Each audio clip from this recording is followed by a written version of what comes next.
السلام علیکم ناظرین اکرامی، ہم امید کرتے ہیں کہ آپ سب خیریت سے ہوں گے۔ ناظرین اکرامی، آج جو ویڈیو ہم آپ لوگوں کی خدمت میں لے کر حاضر ہوئے ہیں، اس ویڈیو میں ہم آپ کو بتائیں گے کہ موٹی عورت کو جلدی فارغ کرنے کا کوئی ایسا طریقہ۔ ناظرین، اس طرح کے ہزاروں ٹاپک ہم لوگوں کے پاس ڈیلی بیسس پر آتے ہیں۔ اکثر لوگ ہم لوگوں سے ایک سوال پوچھ رہے ہوتے ہیں کہ آخر موٹی عورت کو کس طرح سے فارغ کیا جائے۔ ناظرین، اگر موٹی عورت کے جسم سے خوب مزہ لینا چاہتے ہو، اس کے پستان پر زیادہ دھیان دینا چاہیے، جنسی لذت بھی ملتی ہے ایسا کرنے سے، منہ میں ڈال کر خوب اس کو چوسنا بھی چاہیے اور مکمل طور پر مزہ بھی لینا چاہیے۔ ایسی عورت کی کمر کے نیچے تکیہ رکھ کر شرمگاہ کو کھول کر نفس داخل کرنا چاہیے اور مباشرت کرنی چاہیے۔ ایسا کرنے سے بھی میاں اور بیوی دونوں کو ہی بہت زیادہ لذت ملتی ہے۔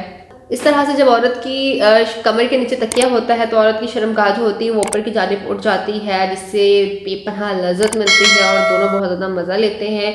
گود میں بٹھا کر اگر مباشرت کی جائے، مطلب گود میں بٹھا کر مرد اپنا نفس عورت کی شرمگاہ میں داخل کروائے، ایسا کرنے سے نفس سیدھا عورت کی بچہ دانی میں جا کر ٹکراتا ہے اور جلدی فارغ ہوتی ہے۔ عورت کو بے پناہ لذت ملتی ہے، مرد بھی اس طرح بے پناہ لذت لے پاتا ہے۔ تو ناظرین، یہ تھی ہماری آج کی ویڈیو۔ ہم امید کرتے ہیں کہ ویڈیو آپ کو بے حد پسند آئی ہوگی۔ کوئی بات جو پوچھنا چاہتے ہیں آپ کامنٹ کے تھرو پوچھ سکتے ہیں۔ خیال رکھیے گا اپنا، آپ سے ملاقات ہوتی ہے نیکسٹ ویڈیو میں۔ اللہ حافظ۔